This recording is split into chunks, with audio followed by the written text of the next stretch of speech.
नमस्कार शेतकरी बांधवांनो, मी Ajay Dhavale, eco agri seeds private लिमिटेडचा प्रतिनिधी. आज आलोय आपण गावान संगमेश्वर या गावामध्ये.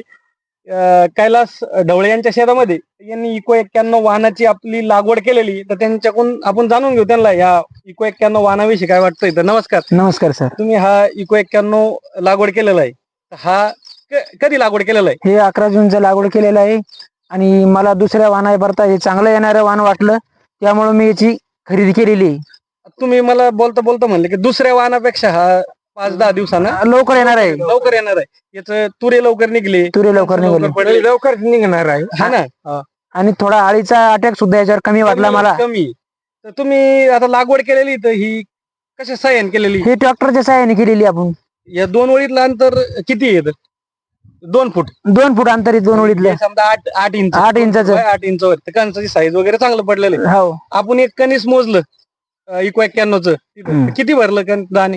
ओळी किती भरल्या? 18 लाईनिंग भरले त्या. आणि एका लाईनीमध्ये दाणे 40 दाणे भरले. 40 दाणे भरले, म्हणजे 700च्या वर दाणे आहे याच्यामध्ये. तर या 100 दाण्याचं वेट आपण जरा 30 ग्रॅम जरी पकडलं तर 210 ग्रॅमच्या आसपास 210 ग्रॅम भरतंय आपलं.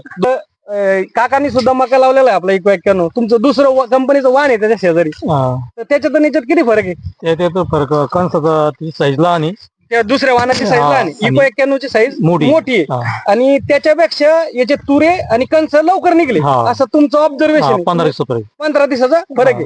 आणि ही मॉडेल बी त्याच्यापेक्षा लवकर येणार आहे 15 दिवसाला. तर बाकीच्या शेतकरी बंधूंना तुम्ही इको 91 वाहनाविषयी काय सांगसाल आता? त्या सांगू वाहन चांगलं आहे बाबा. तुम्ही लावलेलं आहे बाबा? आता सध्या लावले आमचं नाही का रे? हो लावलेले. चांगले वाहन आहे आमचं, एकदम योग्य. कोणी म्हणते मक्का कस काय तात्याची मक्का लय जोरात आहे. लय भारी. हा, इकडे लोक पुरे म्हणून राहिले. बाबाने माझ्या म्हणण्यावरच घेतलेले ते एक पाकिट. तुमच्या म्हणण्यावर बाबाने घेतलेलं आहे? आमचं पुण्याचे. हो का?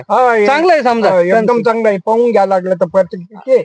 आता आपण चाललेच जाऊ तिकडे बघायला.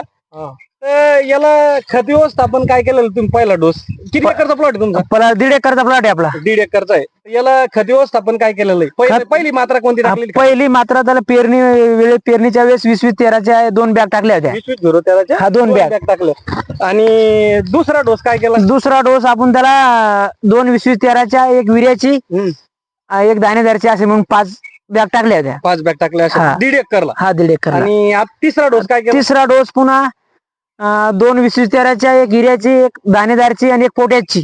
तिसरा डोस बी हाच टाकलेला होता. तर 1.5 एकरात मध्ये साधारणतः किती उत्पन्न येईल तुम्हाला ह्या खर्चावरती? आता उत्पन्न धरलं आपण याच्यापर्यंत धरलेलं आहे आपण एकरी 40 येऊ शकतो. 60 क्विंटल धरून झाला बा. 1.5 एकरामध्ये 60 क्विंटल 60 क्विंटल धरलं. हा पिक्सित. आणि रब्बी मध्ये आता किती लागवड करणार तुम्ही? रब्बी मध्ये बी आपण 1.5 एकर, 1.5-2 एकर करणार आहे. चांगलं वाटतंय तुम्हाला? हा. चालतं. बाकीच्या शेतकरी बंधूंना काय सांग? नाही, आपण हेच सांगणार आहे की तुम्ही पण, मी लावली होती बा, तुम्ही ही पण घ्या, इको 91 लागवड करा. चालतं. धन्यवाद.